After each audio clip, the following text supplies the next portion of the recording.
Okay. Give me the signal. Good afternoon, good evening, colleagues. Very, very pleased to be joining you for this session of the Transforming Transportation Conference. My name is Renaud Seligman. I'm the Director for Strategy and Operations in the Planet Vice Presidency, which deals with climate, environment.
We don't need a mic, right? We're going to use a small room, right? Or do you already need to connect your phone?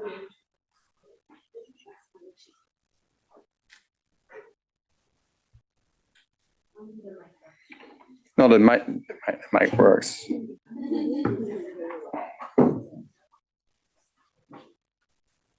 But shouldn't we?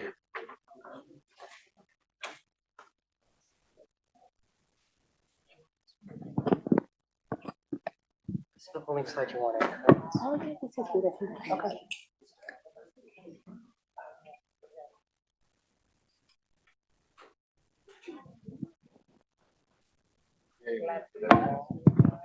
Chose, j'ai mis en haut.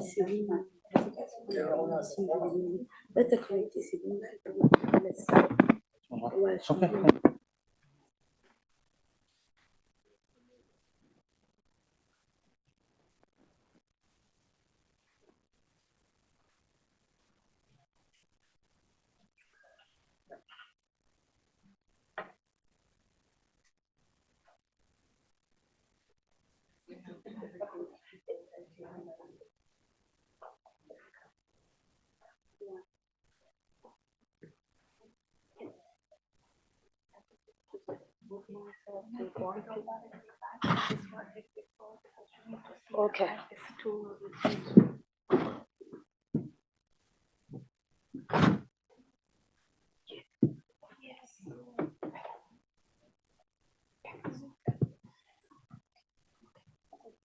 Good. Hello, everybody. It's very good to have you here. My name is Paula Santos. I am the Urban Mobility Manager at WRI in Brazil. I am a civil engineer. I have my master's in transportation engineer, and I'm studying psychology now, so I hope to be a psychologist in some years. Let's see if the transport sector retains me. I don't know. Let's see what the opportunities of our panel bring us. Once again, this TT is spotlighting these issues of having women and youth in the transport sector. Our session name is Pathways for Women and Youth in Transport Careers, that will look what factors is preventing women and youth to be in this transport sector career, and what the opportunities to bring them to choose this career. Our session will bring together a dynamic group of speakers that are committed to making real impacts and has been tailored as interactive as possible. So we will have a live demo of the super app Gozen to show how innovation in transformative innovation is transforming the transport sector. And then we will have our panel to learn from the expert, and you also will have the opportunity to ask questions and share your thoughts. So let's start with our session with a live demo of the super app GoZen by Gregory Casamagna. That is the CEO and co-founder of GoZen. Gregory is a passionate entrepreneur with focus on product development, performance marketing, fundraising, and scaling business in multiple economies. Gregory has been advisor to several startups in sectors such as fintech, proptech, and fashion. So Gregor, welcome, over to you. Thank you. I don't know if they're going to switch the screen to my screen. Hi, everyone. There you go. So as Paula said, let's try to keep this session as interactive as possible. Don't hesitate to cut me, ask me questions while I demo. It's really trying to be playful and show you what we're doing at GoZen, what's a super app, and how I believe we can empower work for youth and women. So I want to start with a question for the room. Who in the room has interacted with a super app? Who knows what a super app is? And I'll give you the mic then, without the mic. Tell us your experience. Hello, everyone. I was in Benin last year. I had the opportunity to use the GoZen app. I still have it on my inventory. So we colleagues were on mission, and then we booked a ride with a tricycle. And it was Awesome. really fun. We interacted with the driver, asking how things were, his experience. People are very happy with what GoZen is doing in the region, not just in Cotonou. I know you are in several countries. So yeah, that's pretty much. Thanks for being a customer. Really like that. I was not expecting a customer actually in the room. Anyone else from any other region that has had experience with super apps? In general? In general? No, in general. Just the different super app, different meanings. Anyways. I would say Uber, no, it's a super. I guess like Uber, because they have like the Uber app, like for the rides. A little bit. Food, All right. Uber Eats. Yeah. All right. Go ahead. I have had a startup that connects farmers with consumers. So it's like Amazon that. Okay. Oh, I'm finished. All right. So GoZen is a super app. We're modeling ourselves after very successful Southeast Asian startups that really are doing the same thing. A super app is a one-stop digital solution where people can have access to multiple services. And in our case, the main services are transport and commerce, digital banking, and on the back end for our service provider, we also provide financing solutions. So maybe the question is, why are we showcasing a super app in a women and youth job growth transport section? I think the point of our super app is the digitalization that the super app brings into the market makes it really easy for people to access an ability to work, whether they are women, young people, or anyone else. And so I just want today to showcase how our super app works on both the customer side, so that you can see what type of services a customer can have access, and then also on the driver side, how the driver interacts with our platform. And again, please cut me, ask me to focus on some area more than others. Please, let's keep this as interactive as possible. So this is what you see as when you enter our super app. So you can see already a list of icons of different services. So this list of icons is very dynamic. So today showcase actually a lot of transport services. You have a special Ramadan. Sorry, it's mostly in French. Special Ramadan, I think, icon to access some things. And you have a supermarket app. What you can see is that we have a very long list of different services that are, again, mostly focused on transport, e-commerce, and fintech. I'll show you later. And so we provide in our market, we are present in Francophone Sub-Saharan Africa, many modes of transport. You can see here motor taxis, different version of cars, any level of comfort, from basic without aircon to electric cars, family cars, prestige car. We also have tricycle. We can book a transport by the hour, which is something I think that doesn't really exist in developed markets. And you can book a courier delivery as well for your needs. And then on the commerce side, you have access to a wide range of services as well: food delivery, supermarket delivery, ticketing, gas bottle delivery. So most of the homes in our markets are powered by gas bottles.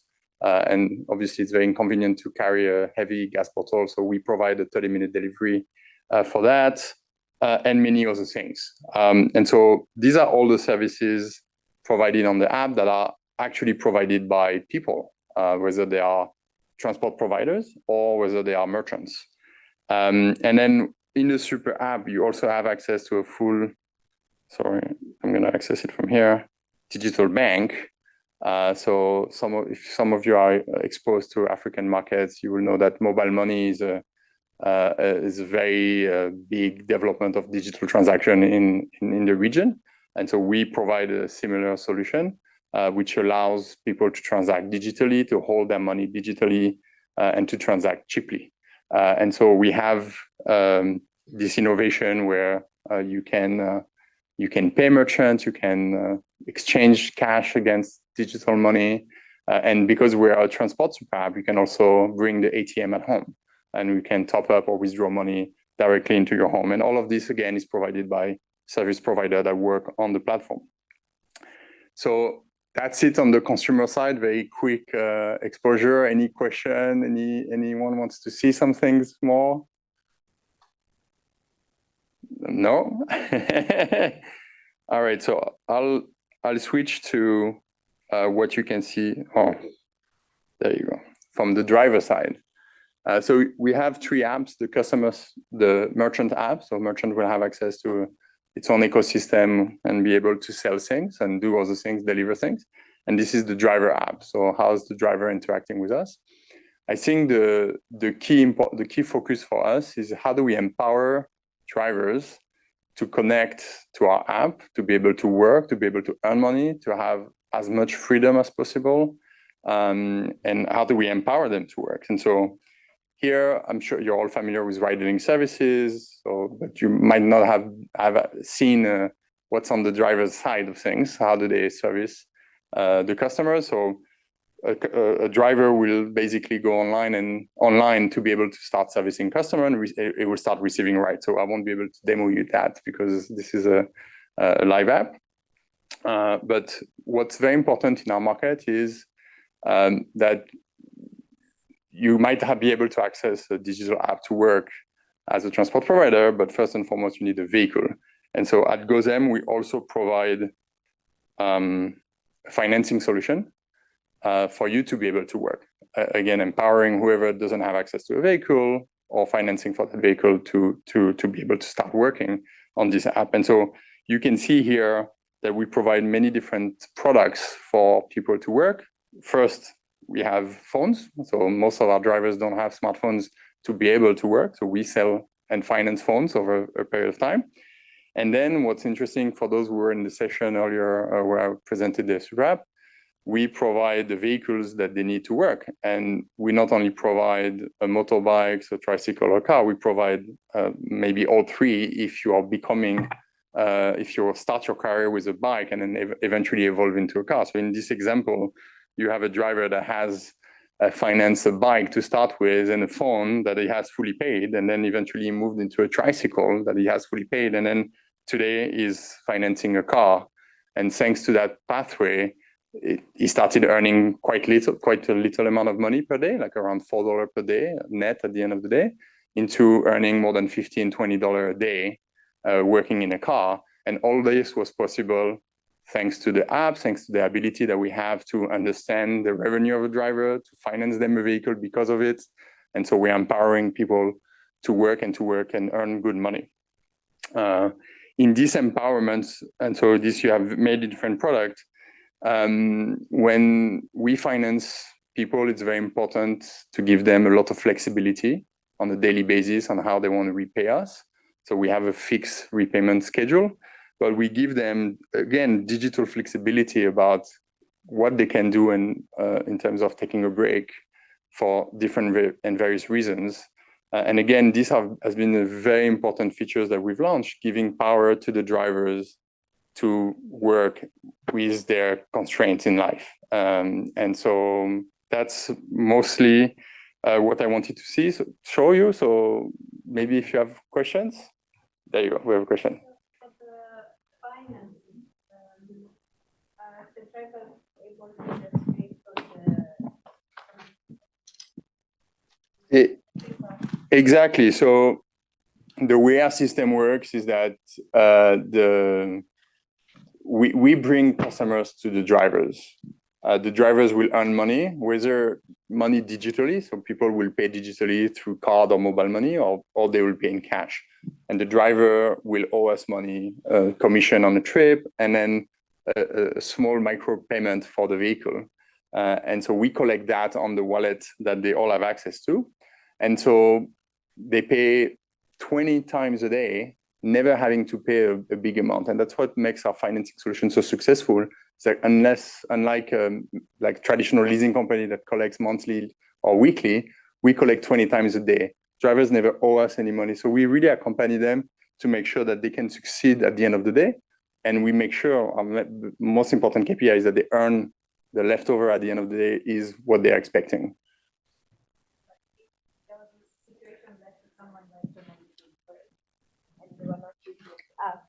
So they can, inside the app, they can say that I'm taking a break and we don't collect the money. Okay. Yeah. That's what that feature was mainly used for. So you don't need to speak with someone. You don't need to follow a certain process. You don't want to pay today, then you click a button on the app and you don't need to pay. Obviously, you're limited in how many days you can decide not to pay, but you are flexible on how you want to use it. And you can take discretionary days, or you could take exceptional days if you have an accident. It's unlimited. If your vehicle is in a repair shop, or if you have someone ill or something else in the family, you can also take some additional days.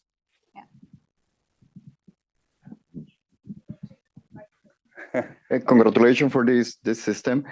Take into account the topic of the sessions. I want to know if you have a specific program in order to empower women to work in this, and how much is the percentage between workers, men and women? Yeah, it's a very interesting question. So indeed, what we've built is the infrastructure, the marketplace to allow drivers to work and earn money. But if we don't actually act to empower more women to go onto the marketplace, what we've seen in the past 8 years is that there's not a lot of women that come to work and earn money. So what we're starting to build is a dedicated program that will empower women to come. So we'll advertise directly to onboard women driver. And the way we will do it is also we will provide a specific service for customers, women customers, to be able to book women drivers. And I think that will help foster an energy, a growth in that sector. It's not going to be easy, but that's what we want to just kill some of the stigmatization around women working in transport. So I've seen in Lyft, you can like sign up for, when they're available, a woman driver. And I'm seeing kind of like that similarity and like that application similar to Lyft, Uber. Yeah. And I'm wondering if you can see any way that this could be used in the public transit sector. In what sense in the public transit? What do you mean? Just as a way to support women. I'm kind of just asking you if you have any ideas or if you've thought about it. Yeah, I think what we heard on the panel this morning was some very interesting idea about how you could have apps that helps women report any bad behavior in public transit, and they had some, I think, great example in Liberia, I think it was. So I'm not too familiar about what could we do to do this, and I'm familiar with the options that you have on Lyft, and it's kind of like you might get. So what we're going to try to do is to guarantee that you can get, and otherwise you'll have to yourself book someone else. The challenge is that we have 50% women customer, and I have less than 1% women driver right now. So to bridge that gap, if the demand for women drivers is very high, we won't be able to supply it. Introduce an idea that you might consider. I think that one obstacle that women drivers and women in public transportation, all transportation sectors might feel is somewhat isolated and just a way to connect them to each other. Yeah. Whether through like mentorship or you match with somebody and that's I think the program where we're going to try to empower women to come work on the platform will include some of these mentorship. We have existing women that will hopefully bring their network and mentor. We're already doing things to help people report bad behavior, either driver or customers, around women and gender-based violence.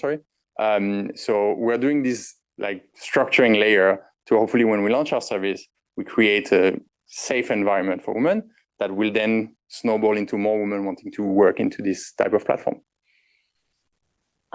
My question was if you guys have either like gasoline providers or mechanics like part of your business model, or if you pair with community partners to provide those services to your drivers and providers. So we partner with existing supplier on the network. So we have the major like petrol stations and the major garage working with us to help the driver community serve their needs. Have you seen that there's been more business going to those partner businesses after implementing your services in a given area? Absolutely. We're a formalizing force. So we are insuring our drivers, and we are the best buyer of insurance, the biggest buyer of insurance policies in our market, because no one gets insured otherwise. So similarly, we are enforcing that they have to go through regular check at the workshops. So the workshop sees more business. So all of this brings a better ecosystem. So I think I've got the time cards. Thank you so much, everyone. Is it okay if I take 1 minute? Sure. Of your time? I was going to ask on the data side, like you collect a lot of data probably with this application. I wonder how that can be of help, or how we can get this kind of data. And also if there were to be a regulation and policies that would help for you to do your job, for example, given in developing countries, a lot of innovation struggle. So what would be the things that you would mention? Yeah, I think it's a very interesting question. We collect an enormous amount of data, which we probably do nothing with, like we do less than 1% using the data. So we are working hard to how do we leverage this data to do better. So some of the example I was giving this morning was, how do we use the data that we have on behavior of the drivers to prevent accidents, identify patterns, and then inform train to prevent accidents? How do we use data to give advice to drivers to earn? How do they earn more money? Where should you locate yourself? At what time should you stop working, based on the situations of the day? So this is some of the things that we're working on to use our data. And the second part of your question, because exactly. So what's funny in our world is that people have been, I'm sure you've heard, like Uber kind of anti-regulation, started going into markets against any form of regulation. We are quite the opposite. We love regulation. It helps create the right infrastructure. So the regulation needs to be good. We work in partnership with governments to try to push for regulations because it creates a better ecosystem overall. We're a strong believer of that. All right. Interesting. Great. Thank you so much. Thank you, Gregory. I think it's a very good warm-up for our panel. I will call the panelists. So I just want to let Gregory go because he has a plane to catch. And then I'm happy to welcome our panelists who will bring a wealth perspective to the discussion. Please come to the stage when you hear a name. Fei Deng, Practice Manager Transport from South Asia World Bank.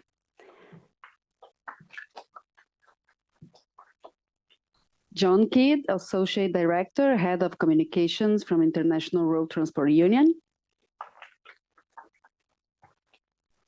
Leslie Martin, Technical Legal Consultant, Transport Masivo de Panama Mibus. Lucia Zadro, Finance and Performance Management Business Partner at Siemens Mobility. And Rachel Moreau, student at the University of Rhode Island.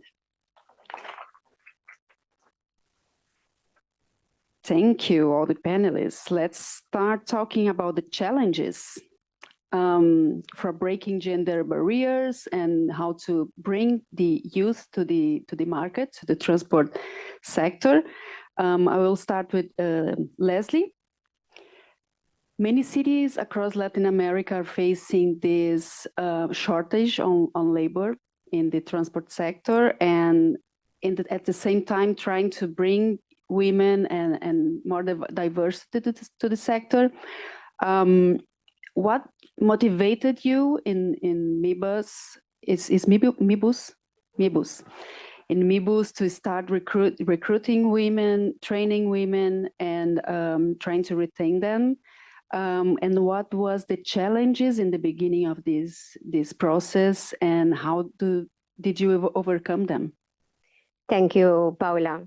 Well, actually, in the case of Mibus, the decision to promote the recruitment of women come from a very specific challenge in the operation of the system. Actually, the shortage of operators. For several years, we face a significant staff turnover. At times, we had up to 50 operators, for example, that voluntarily leave their positions each month. This forced us to rethink our recruitment strategy and adopt a broad approach to attract new drivers, especially women.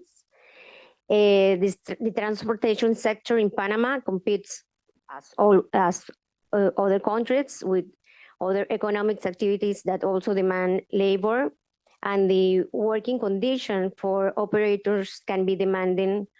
In transport, you have rotating shift, heavy traffic congestions, and long working hours. For these reasons, it was necessary to expand our base to recruitment. Historically, the hiring process was mainly focused on men, but actually, we in Panama have 50% of the country populations are women. In this scenario, we find an important opportunity to diversify the workforce and strengthen the operational stability for the systems. In this context, in 2016, we launched the Plan Mujer, the Woman Plan, in partnership with the National Institute for Women, with the goal of incorporating women, especially mothers and heads of households, into the transportation sector. Initially, our goal was 500 women, but we got 200 at the beginning in this plan.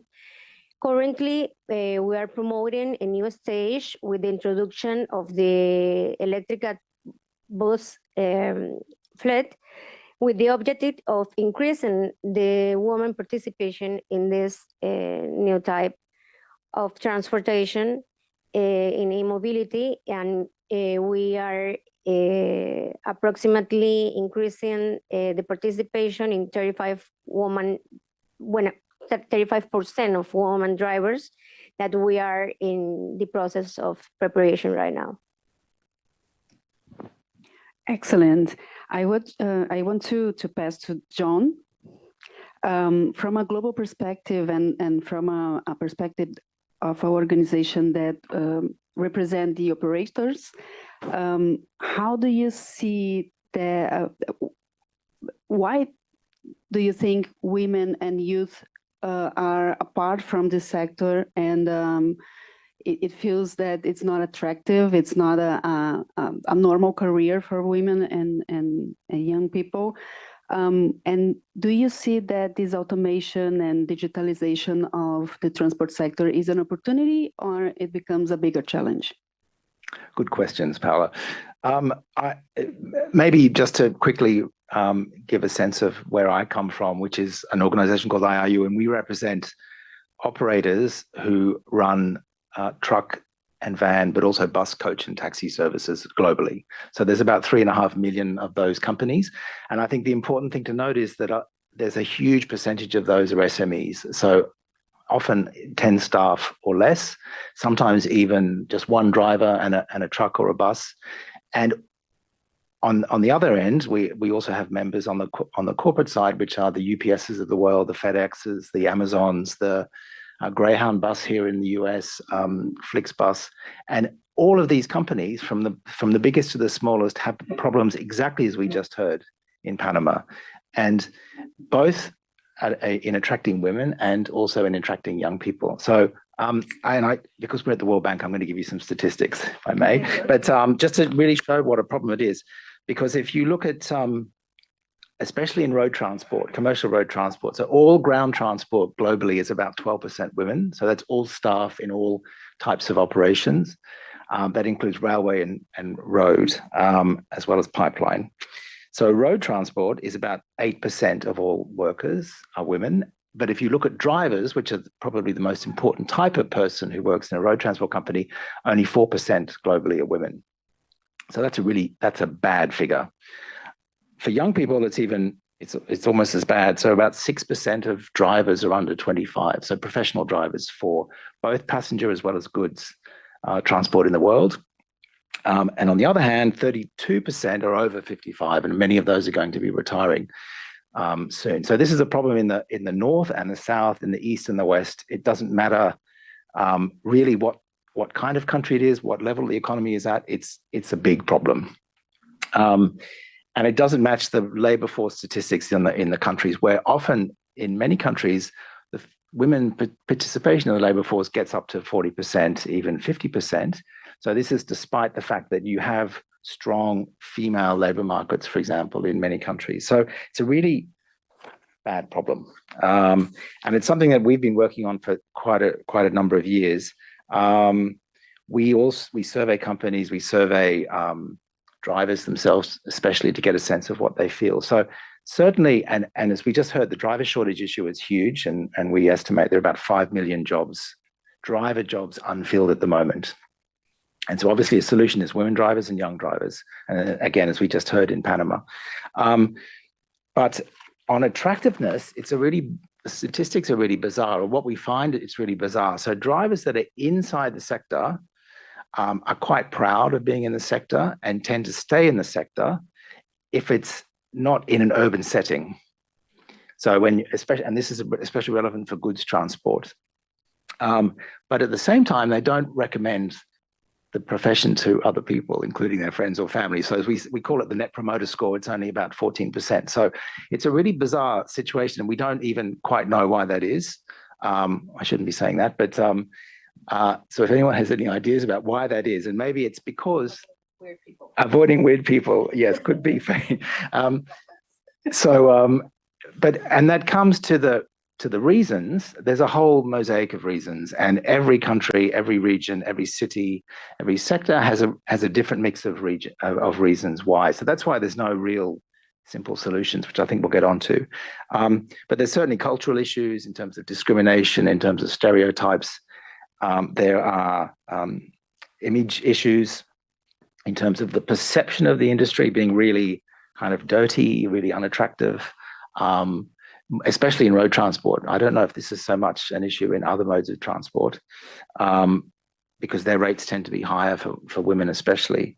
There's also a lot of, and I should say some of the image perceptions are wrong, because, for example, people think truck drivers especially drive days and days at a time. And they do in some parts of Africa because of the infrastructure, for example. But it's only about 10% of truck driving jobs worldwide go for more than 500 kilometers. So it's most truck driving jobs are local.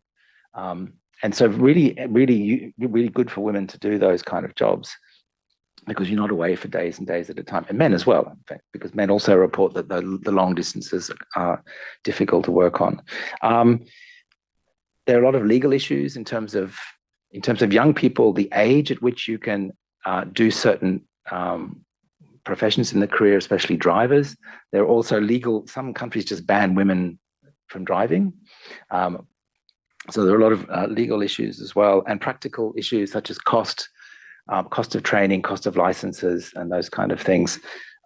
So the last bit on tech, I mean, that's really interesting. And we talked a bit about that, or they talked a bit about that in the plenary this morning. I mean, firstly, when we survey drivers, they're not too afraid of automation. And maybe that's because it's been talked about for a long time, but really automation, it's kind of starting with taxis now, but it's really still some way down the line when we get to level 4, level 5 automation, which is really fully autonomous buses or trucks. But we think that it's quite positive what's happening, especially in terms of AI and digitalization, because that helps routing, it helps make transport more efficient, including for the drivers. So you might have 3 drivers job sharing, for example, and that's really useful for women because that lets you manage a family, which is the obligation in many countries, but not have to be driving 500 kilometers. You can drive 100 kilometers. So AI works out how to kind of map nodes along a corridor, which incidentally is quite useful for electrification as well, truck electrification, for example. So we think that we're quite optimistic about tech. Don't ask me any technical questions though, because I'm... Okay, let's try.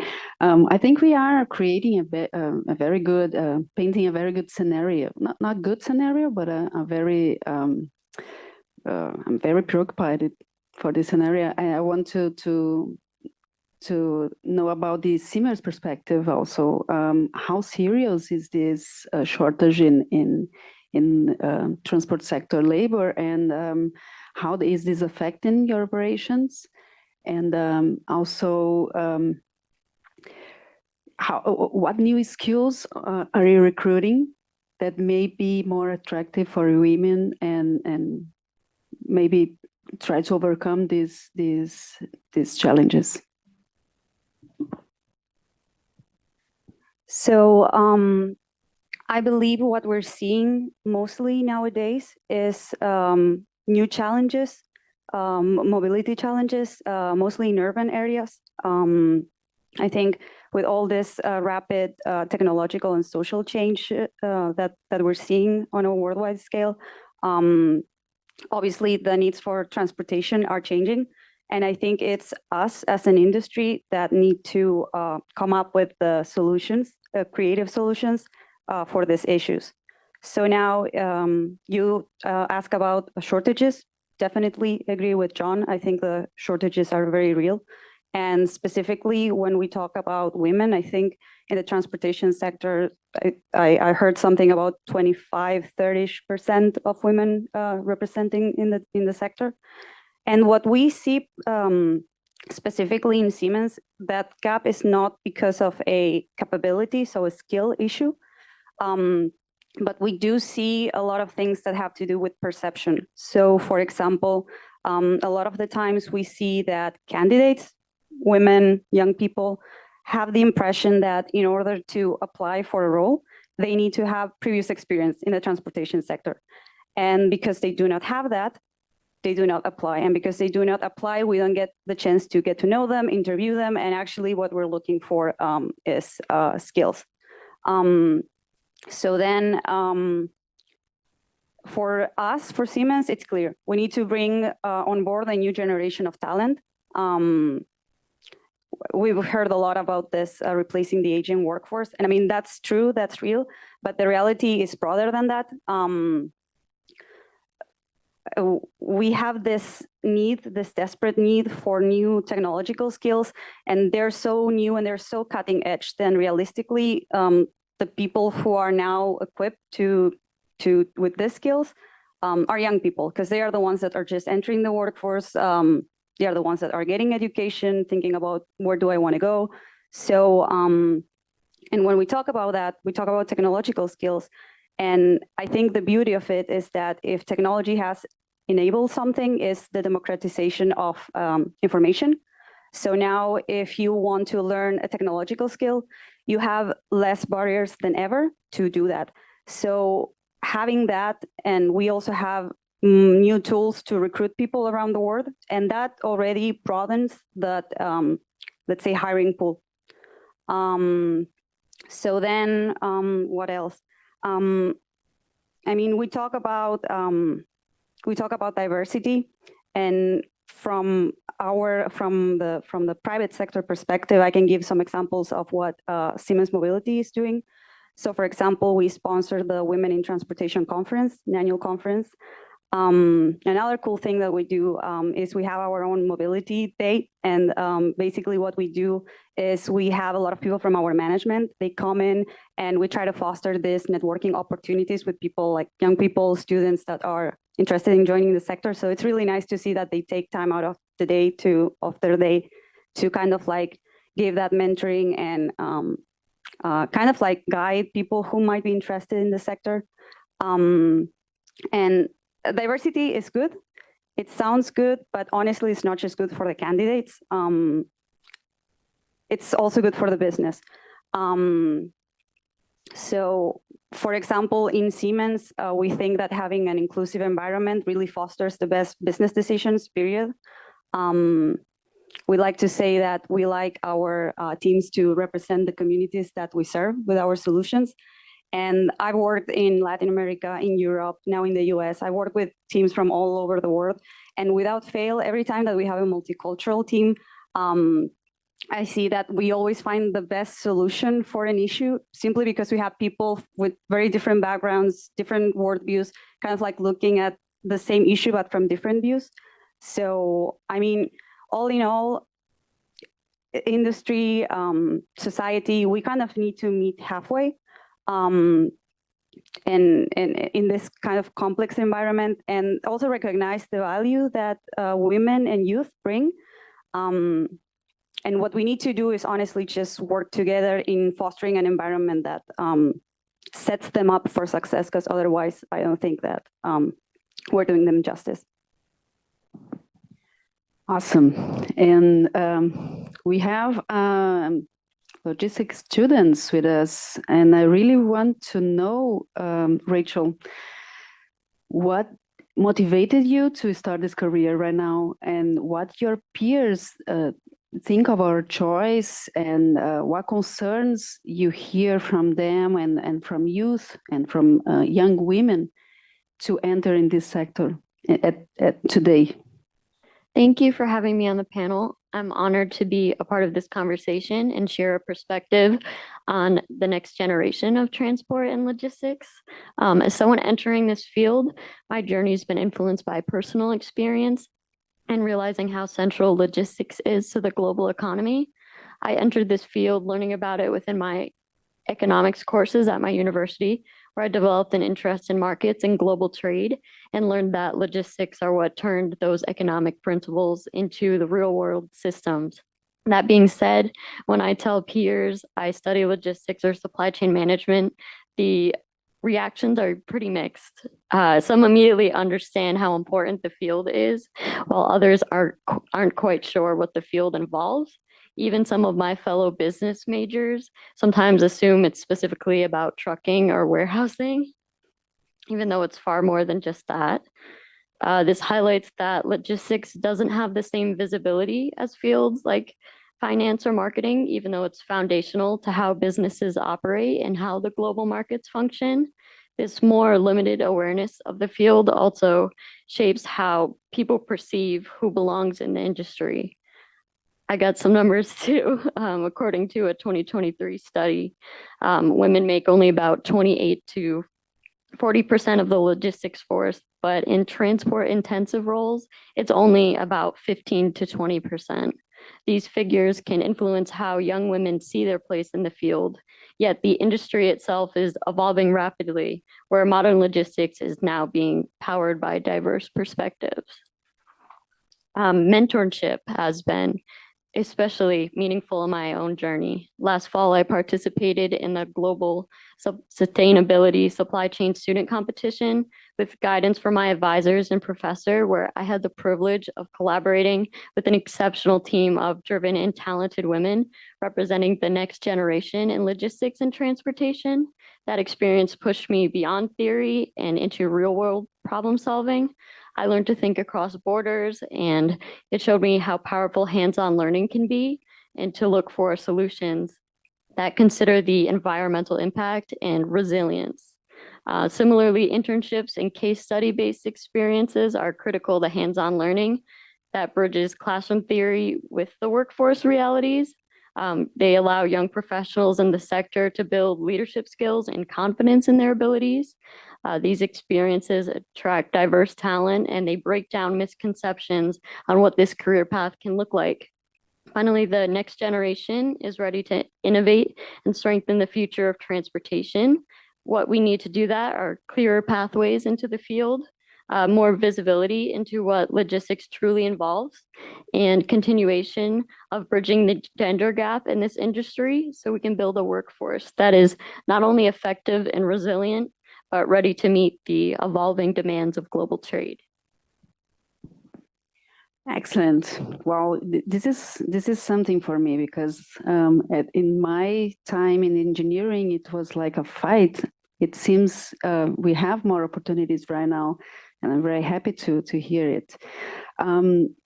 Faye, from the World Bank perspective, your experience with governments in South Asia, how do you see what are the biggest challenges to make investments create opportunities for women and youth? Thank you so much, Paula. Really great to see the future generations of female in transport sector. It was funny that I thought because I'm from the World Bank, so I better provide statistics. But then John took all my talking points and spilled all the beans. But I do have a little bit more to show because South Asia region that I'm working in really present special challenges. John mentioned that globally, that especially in emerging economies and developing worlds, that the female labor force participation rate is actually quite high. It's around 50%, but in South Asia region, it's only 34%. So it is a particular challenge. And then when you zoom into transport sector, that's that percentage becoming marginal. So it's a much worse situation in this region. What I think is that it's not necessary that women stayed out of transport sector because there's lack of opportunity per se, but the biggest challenge is that the sector actually is asking women to overcome too many barriers on themselves. To give you several examples, and one is on the social norm. In our region that we have done several studies and surveys, it shows that 70% of the population in the region and thinks women should not work outside the household. So that is a social norm or perception that is hard to imagine sometimes, right? So, and we also did survey with firms managers. Position like John, I'm sure you were not participating in the survey, but 30 to 45% of the firm managers expressed the view that they think hiring women would create disruptions in the work environment. So that shows why this staggering number is, right? It's a very sobering situation. And marriage in South Asia alone also create a big job in the workforce. So that's the social norm, and there's also legal restrictions, etc. Second, I want to mention is the lack of safety or lack of safe feelings for women to participate. So this includes both in terms of transport modes, but also in the workplace. So transport modes is easy, right? So we are transport professionals, so we can provide that support to them. But in the work space, it's more difficult. Because there are so few women in the workspace, so the women feel that they are uncomfortable joining the workforce. But then there's a chicken and egg issue. So and then because there's so few women in the workspace, and then fewer women would apply. So then it creates that unsafe feeling. And there's also a requirement for childcare for women, that because women would want to have childcare, and then they would want to have a more flexible work hours, and this needs to be provided as well. And finally, I want to mention that upstream training that I think our colleagues also mentioned. There is a lack of upstream training for female. When I was in college, that the ratio is 1 to 10. There is 10 boys and 1 girl in the engineer department. So and in our developing countries, and this is also very prominent, right? So we need to really create more opportunity to make sure that we bridge that gap from the upstream, so that you can create more job opportunity. I'll stop. That's so true. We have heard about challenges in attracting, retaining, training women and youth to be in the transport sector, but fortunately, we are not starting from scratch. We have several good opportunities and some actions that are already in place. So I'd like to turn to the panel to see how it's going on right now. Ms. Leslie, since the MIBUS launched the Eu Conosco Mi Vida program and joining the Gender Parity Initiative also, what impacts do you see? And you mentioned also the electric fleet coming to the company. How do you see these innovation providing new roles, both in technical and leadership roles? Thank you. Well, actually, one of the main challenge was creating the right condition for more women to join and remain in the sector that obviously has historically been dominated by men. We are creating also, as our John and my colleague said, we are improvement new conditions for the women, adjustment of in salaries, and also about our organization. We are creating the possibility of new schedules without night shifts was created. This also responds to safety considerations regarding possible incidents during the night in order to keep the women, because obviously our objective was not only to hire women, but also to create the conditions that allow them to grow and remain in the transportation sector. Actually, the plan that I mentioned before, the woman plan, Plan Mujer, was in 2016, and now with this new plan is especially for this new electrical fleet that we are creating. Actually, right now we begin the recruitment in 2 months ago. So we are starting in that plan. Awesome. Curious to hear about the impacts in the future. John, how are you helping its member to bring more women and young people to the sector? And how do you see that we can move from pilot projects to a standard in the sector and scale up this kind of opportunities? Yeah, because I think generally there's a lot of things happening out there. There's like what we just heard in Panama is happening all over the place. So there's a lot of positivity, but it's just not happening fast enough. And we've done a whole series of dialogues with women, especially women. They tend to be young women who are either entrepreneurs setting up businesses or working for transport companies to really understand why isn't it happening fast enough? Because there's a lot of things happening, but why is the progress still so slow?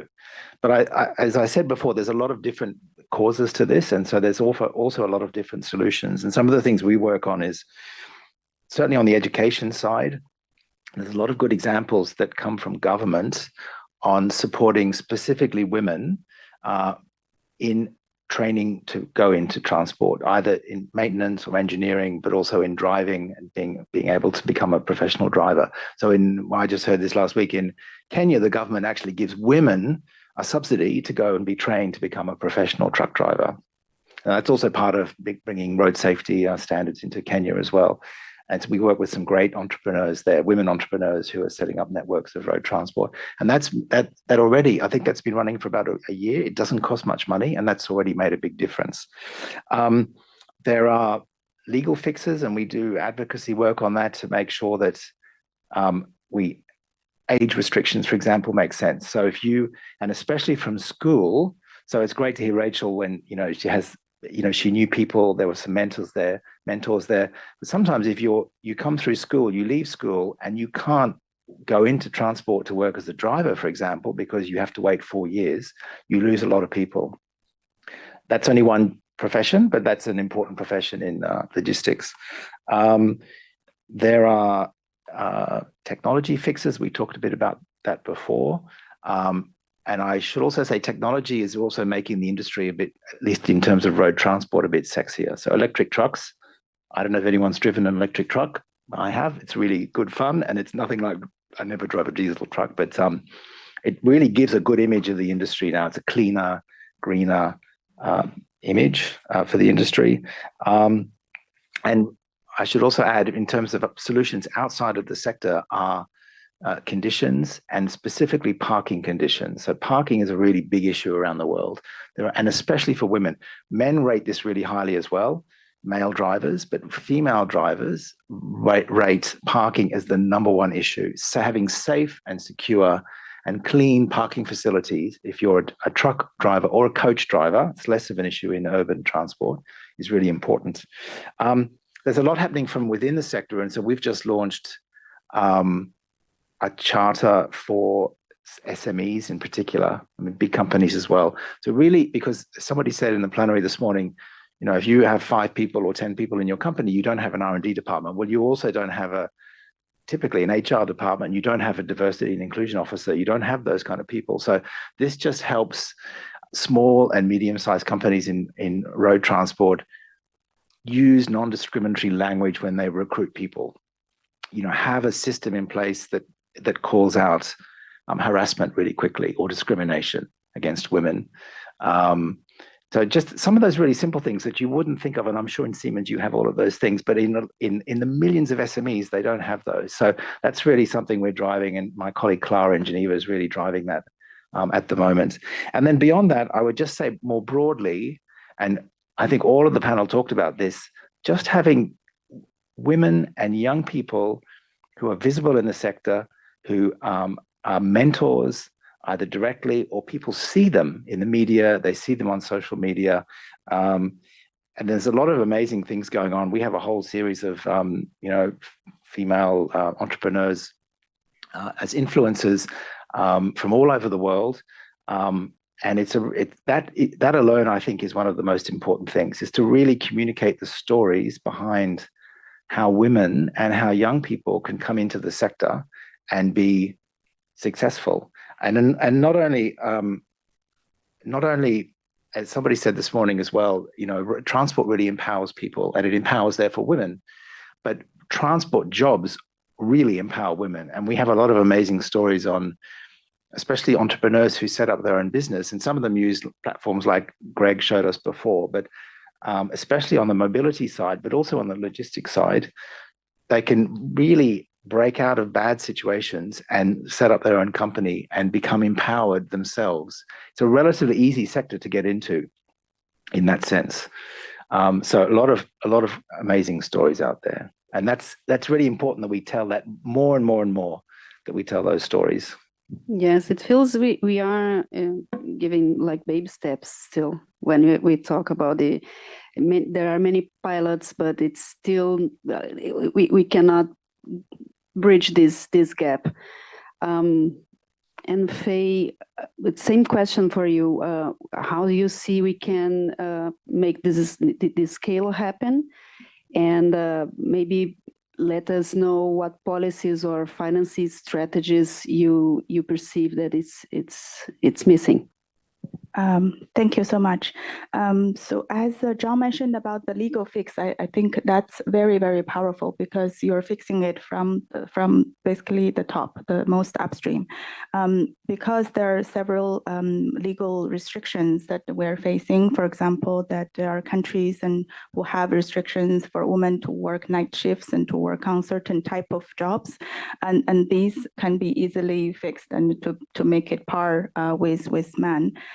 Second is there's often that in the legislation policy that lack guarantee for the equal pay between women and men, so that can be fixed. And there are also laws that we see that that doesn't prohibit dismissal of pregnant women, for example.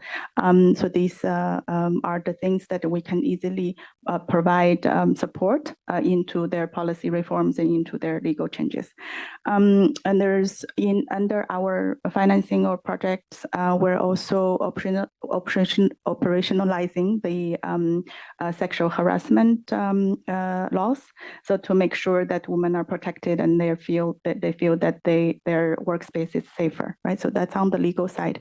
On the social norm that we mentioned a lot, and on that side, I think the most effective way would be to help the governments with massive campaign. This really, changing the perception, changing the behavior would really require campaign, require that the society, the social fabric to change. So that we were supporting the government as well. The third area we mentioned about these skills and trainings and a lack of skilled laborers and from female side. And these ones, I think we can't do within the transport sector alone. We have to collaborate with education sector, with the skills colleagues, and to make sure that we provide that holistic approach, right? So it's not only training under a particular project, as you said, a pilot, or under a particular sector, but it needs to fix at a much higher level. And then again, on the institution side, so very often our projects are successful, that these pilots are successful because we have certain champion, but that's not enough, because when your project finishes, when the champion leaves, and then the system is still not there. What we need to do is to make sure that we institutionalize all of these, and so that the transport ministries and the cities and municipalities and the contractors, and so the entire basically the network are institutionalized with these changes. What we're doing now, and we see great impact, is that we are institutionalized these into our procurement. So we started with this, we called it rated criteria, so we can add the gender factors into the non-price competition. So what it does is to ask the contractors to provide this is built in the bidding documents and their proposal. They need to show what is their plan to bring female into the program. And that's not only the really low, it's not a really low hanging fruit and they have people in the office or anything, but it requires mid level or high level and skilled, participation from female side. And also they should have a strategic plan in terms of how to retain them after the project. And then there is a very rigorous monitoring to hold them accountable. So the beauty of it is that it changed this from a compliance factor into competition. So the contractors who want to work on World Bank finance the project, for example, they need to really show this, they're taking this very seriously, right? And it's not only short term. So these are, give you one example, the Bogota Metro, and very quickly with this rated criteria, the participation of female within the contractor side moved from 1% to 7% within very short period of time. So it is showing that effect. Last example I want to give is the World Bank has this gender action toolkit. So that actually has linking all these all the elements that we mentioned in one action plan, and to help the countries and to make sure that they have the skill, they have the HR system, they have the monitoring program to ensure this is a long-lasting impact and not only a short-lived pilots. I feel it in our sector also, in the third sector. Our partners, our donors are challenging us also to have this kind of institutionalization. It's challenging for us because, of course, as all the private sector and the public sector, the third sector is still not prepared to be there and be as inclusive as we could. And of course, this works. I'm very happy to hear that World Bank is doing this. Rachel, if you meet a little girl now that is willing to work in the transport sector, what would you tell her? What are the step-by-step that you'd suggest her to take? And if this girl is from a low-income country, what kind of barriers you would tell her to pay attention on? If a teenage girl were considering whether to enter transport studies today, I would tell her to take advantage of every opportunity that comes your way. Transport and logistics is a field that touches nearly every part of our lives, from the products we purchase to how efficiently cities and communities function. And early exposure helps you understand its real world impact. Join student clubs, attend workshops, participate in case studies, and seek mentorship. This field is worth joining because of its monumental role in shaping how societies grow, how systems improve, and how we build a more sustainable future. Contributing to that future starts with how you prepare today. These experiences help you develop problem-solving skills, confidence, and a professional network that can guide your career. I would also strongly encourage her to pursue certifications such as the Lean Six Sigma Yellow and Green Belts. These certifications teach practical skills and process improvement in analytics, which are critical for logistics and transport management, and it can give you a competitive edge for internships and global projects. At the same time, not every young person has access to the same resources or professional networks. For students from low-income backgrounds, pathways into the transport sector may require more persistence. A recent study from the Organization for Economic Cooperation and Development found that young people from lower income communities face significantly reduced access to career-connected learning, internships, and professional networks, which limits early entry into fast-growing sectors like infrastructure and transport.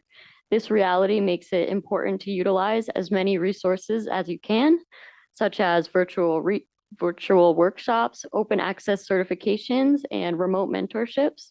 From my experience in the global sustainability student competition, I saw firsthand how income inequality shapes everyday life, affecting the access to education, technology, transportation, essential resources, and why more equitable and sustainable systems are so important. Within the competition, my group and I created Terrasol, a theoretical solution for post-harvest losses in Ethiopia that addressed the lack of internet connection. And we used USSD dial codes to allow workers in remote areas to communicate with electric vehicle fleets and confirm transport schedules. This solution didn't rely on smartphones or expensive technology, showing that creative low-cost approaches can make more of a real impact and sustainable results. Ultimately, transport and logistics is a field driven by innovation, technology, and sustainability. My advice is to stay curious, take initiative, and engage with every opportunity available. For young women especially, building skills, gaining exposure, and networking early makes it easier to succeed and shape a career in a sector that truly connects the world.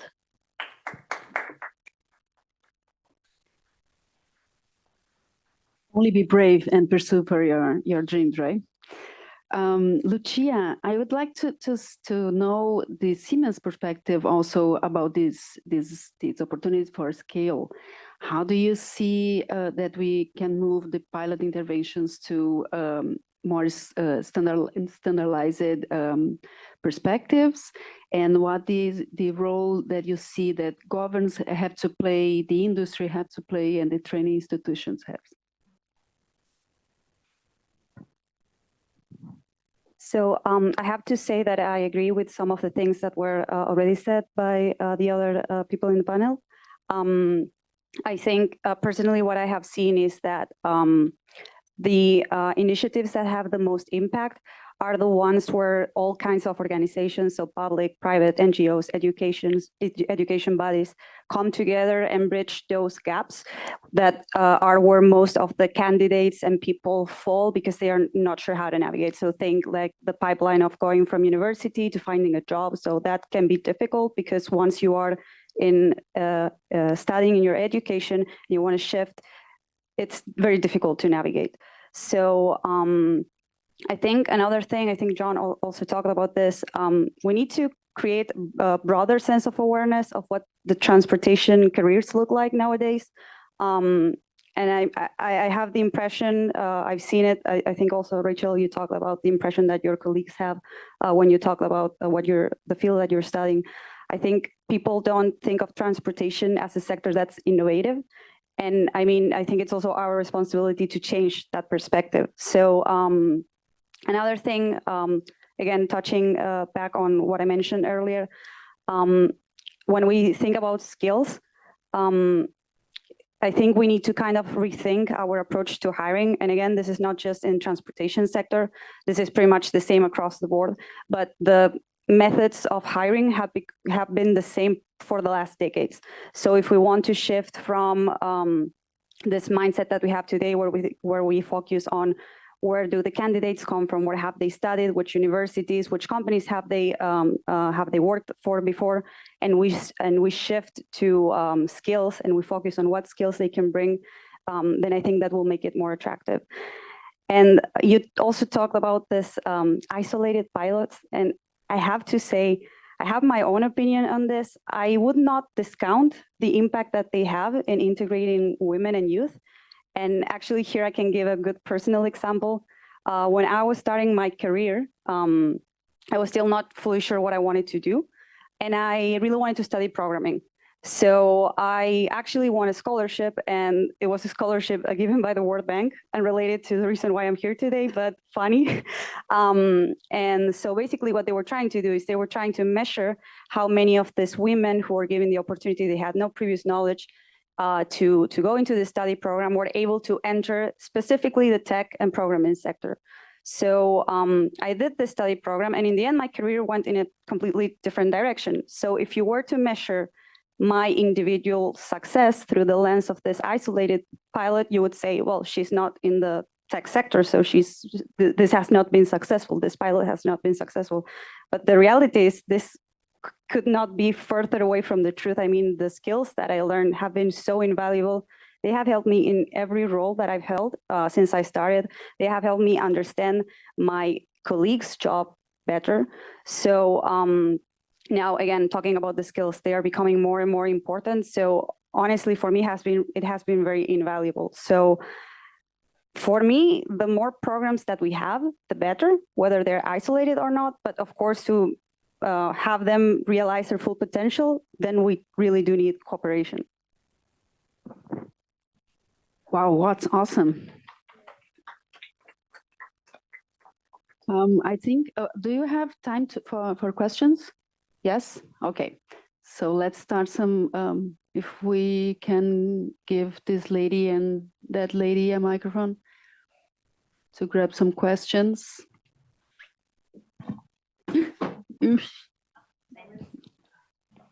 Thanks for being kind, Lucia. Yeah. Hi, everyone.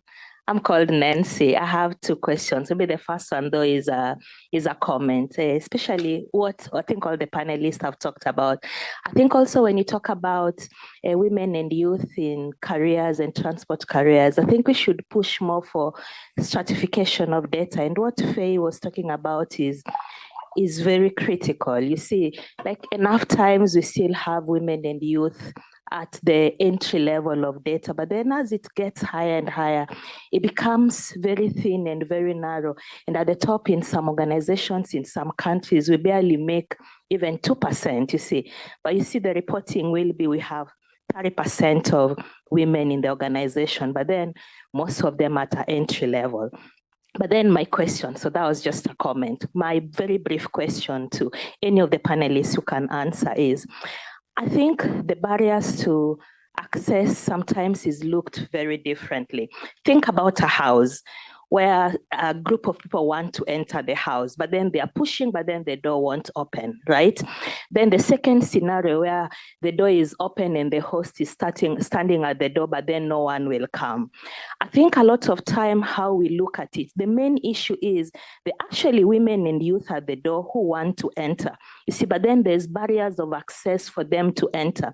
But I think a lot of times we shape our responses to respond to the other one. You see, where the host has opened the door, but then there's no one to enter. One example would be, say for example, mentorship. Truly, I think for women and youth in this room, they know the data. They know this percentage of women, you see, are in transport sector. These are some of the barriers. These are some of the challenges. But then the key question be, the decision makers, the people who need to hire, the people who need to pull the women up, do they have this same information? Do they have the data? Do they know women face these similar challenges? You see, so I think in my number of years, I've been mentored, say 7 or 10 times.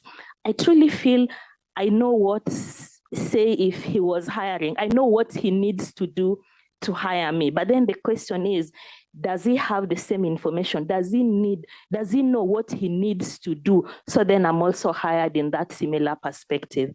The comment from many of the panelists would be interesting. Thank you. Who wants to go first? Oh, perfect. Just have one more question. Yeah, I'll read the question online from Carmen.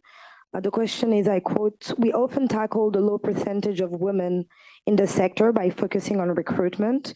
Do we have good data that shows that employers are able to retain those hired, so role models, etc.? How do women's tenure rates compare to those of men?" So that was the question about women's retention after being hired. Thank you. I don't know if of course, please. I want to actually comment on that comment because I think it's a very important comment. Even at the World Bank, we have faced exactly the same issue. So in terms of, if you look at the ratio of female and male in transport sector, we're about on par. But if you look at the higher grades, then we're far behind. However, I think let's take the transport manager position as an example. In the beginning, among 7 or 8 transport managers, there's only one woman. Or I think from the start, there was even no, like it's all men, right? So it starts with 1. And now today that out of the, you can say it's 10 or 12, we're 50%. So what I want to say is that first of all, you need to realize there's an issue. So if you kind of take it for granted to say it's fine, it's a man-dominated field, then you don't act on it. So first of all, there's a realization that we have an issue, and second, then you take determined efforts to work on it, right? So we set a target to say we want to be 50-50 one day. So then among years, it takes years to reach here. I think more than 10 years since we started to realize it was an issue, and until today we reach 50-50. What happens is then you work on your pipeline, as you said. You groom female colleagues, right? And we have, for example, the Transport Women Network, and then we have mentorship. So you have to really deliberately work on it to be able to have a higher level of female participation in this field. I just, yeah. I know Well, we have the data. Yeah, I've Don't got you? some statistics here that Faye doesn't have. Well, Nancy, I would hire you straight away. So to put on that. But I did want to say that, I mean, retention is certainly an issue. And I think you talked about that at the very beginning with MIBUS in Panama. And we also see that globally. Retention is an issue. In some parts of the sector, it's not, but especially amongst drivers in urban areas, it seems to be a big issue.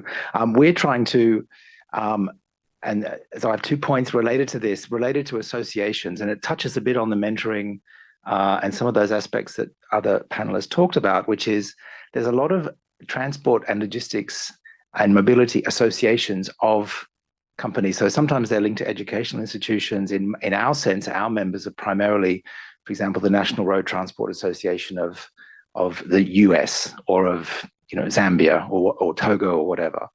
And they almost always have very strong networks of women workers in transport or women who are running transport companies. And that's a really useful support network. And I think we have about 120 associations who are members of ours who have those kind of networks. So that's really important. And they do, this is coming to the question online, that they also often will promote programs, and we encourage this, for example, depot to drivers. So you can come into the sector and then you might come in as a driver, but then you want to try other jobs in the sector.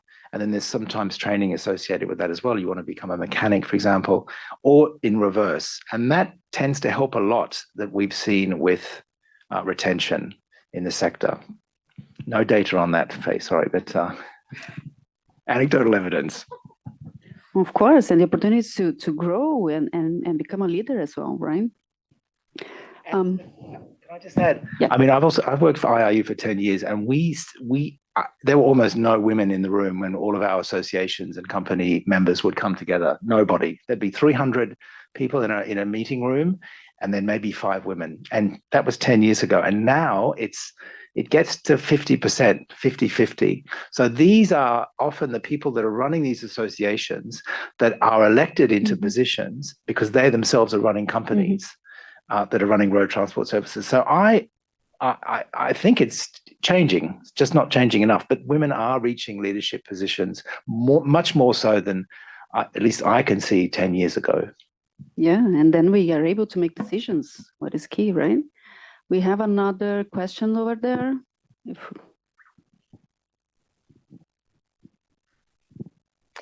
I'm Karitza. I work with the International Transportation Learning Center. And I was actually a little bit surprised to hear the statistics that you quoted, John, about the percentage of the workforce is made up of women. Because in public transit, and it's not true for the maintenance and the technicians, the rail car, track workers, etc. But for bus drivers, bus operators, paratransit operators, it's almost 40%. And part of that, I think, is due to the fact that there are very strong mentorship programs, many of which have been converted and registered as apprenticeship programs, which I think both for the external world and the applicants that are considering these careers, but for the workers themselves, it sounds like a career if you can have an apprenticeship in that job. And I think it just kind of respects the skill level that those workers have to do a very difficult job, like you mentioned, especially in urban areas. Retention is an issue. And I also wanted to mention we have a it's not separated out by women and men, but we have some data showing the results in terms of retention and absenteeism from before a transit agency implements a program to afterward. And sometimes it's like 20%, which is amazing. And it just translates into a huge return on investment. But also, a better workplace and higher employee morale. Lucia, maybe you can comment, how is the environment in Siemens and no, maybe I might take part of what you mentioned at the beginning, plus the question that was posted online. I guess we've kind of like explained pretty much during the panel what concrete actions need to be taken. But honestly, what I always take from my experience seeing other entities and other people in the sector is that when we take concrete actions, we see the results. So again, John, you mentioned the fact that not every company is like Siemens and has the scale to have specific departments that work on these things. But I can tell you like the evidence. So in Siemens, more than 20% of our leadership is female. And that's not just because it happens. It's because we take concrete actions. We measure that. We try to hire more women into our company, but we also make sure that we keep them because we keep tracking that. We have the data to do that. And that's, I think, a very interesting point, that if not every organization has the scale to do that, then how can we really tell whether we're actually making progress, right? So I think it's an interesting point of how can we empower or give more tools to every entity, whether it's through different kinds of support, through other organizations that come in and take on this challenge of trying to see what is being done, what can be done, what is actually making progress, what isn't, because that also sometimes happens. Because otherwise, if it's just up to the very big companies with a lot of resources to do that, then we're not really seeing the full picture.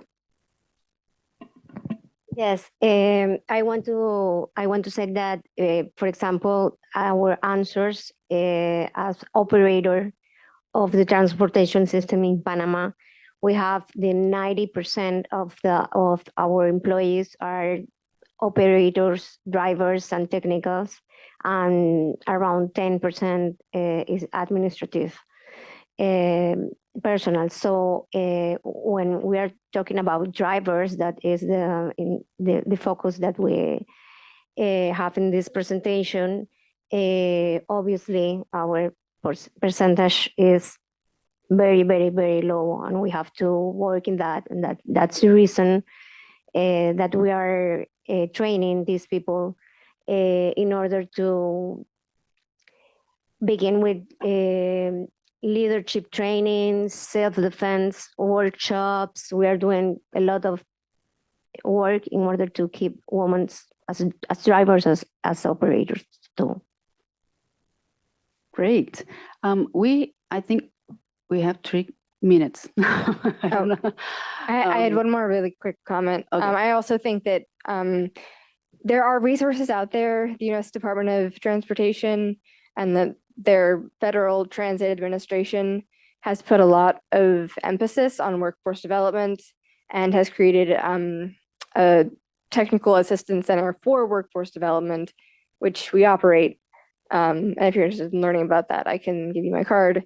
But I know there are those same type of resources in other industries, and school bus industry, and I know that large companies have a lot more resources, but for those small companies that don't, they still exist.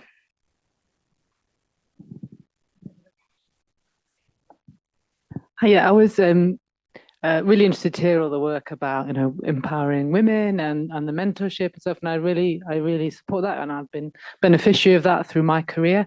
But I just wanted to see if we could perhaps start talking about the men as well. So in terms of like how has anyone in the panel got experience of actually addressing bias, structural sexism in the workplace, that changing attitudes of men? So those men that said that recruiting women will be disruptive. How do we change their attitudes? And so really addressing men's attitudes, not just trying to support women to try and keep going in this really difficult space, So I just wanted to sort of turn around to sort of how we sort of recruit more allies and change attitudes of men. John, Lucia. I knew that was going to come to me. Well, of course, nothing. I mean, I'm perfect when it comes to this. Look at us. Yeah. I'm nowhere near young either. So, I mean, I'm a bit unusual on this panel. But I think it's a really good point, though. There's a lot of unconscious bias in lots of different aspects of, I think, for all of us. And we saw this, and we have a couple of points in this charter that I talked about especially for SMEs, on just not using discriminatory language in job ads, not doing a job interview in a non-discriminatory way. And that's not necessarily that people are, a male recruiter is misogynistic. It just is that they subconsciously are repeating what their father did and what their grandfather did, or what is the social norm, as Faye was saying before. The social and cultural norms are so powerful in this, and they really have to be kind of broken down. So all I can say is it's a really good point, and I'm with you. Good. So we have our time it's up. I think we have a very good panel. Thank you very much. For me, the biggest highlight is that including women and youth is not a matter of only social thing. It's a matter of increasing the business of the transportation sector. We need to empower women to be more active in this sector because we need people, and women have to be attracted to be part of these options to the workforce, right? And of course, the perception of the market is still tough for women, and this technological revolution, maybe it's an opportunity for us, for, as you said, John, cleaner buses maybe it is more attractive for women. Let's see. And also this culture of many countries that it's so hard to overcome, right? How to overcome this perception and these laws that prevent women to be in working, at least in other sector, but especially in this male field of work. So and for me the most impactful thing is is how to create a society that embraces all the social points that women carry by themselves, like pregnancy. This is a social thing. Women carry their babies not for themselves, but for the society. So how can the society be more responsible for that as well? So this is something that I keep questioning myself, and I think we are in the way to discover it, to figure it out, but we are still in baby step, like I said before. But I'm very happy that we are in this panel, and I think we have this kind of panel before in TT, and this is evolving. This is very hopefully for us. Thank you very much.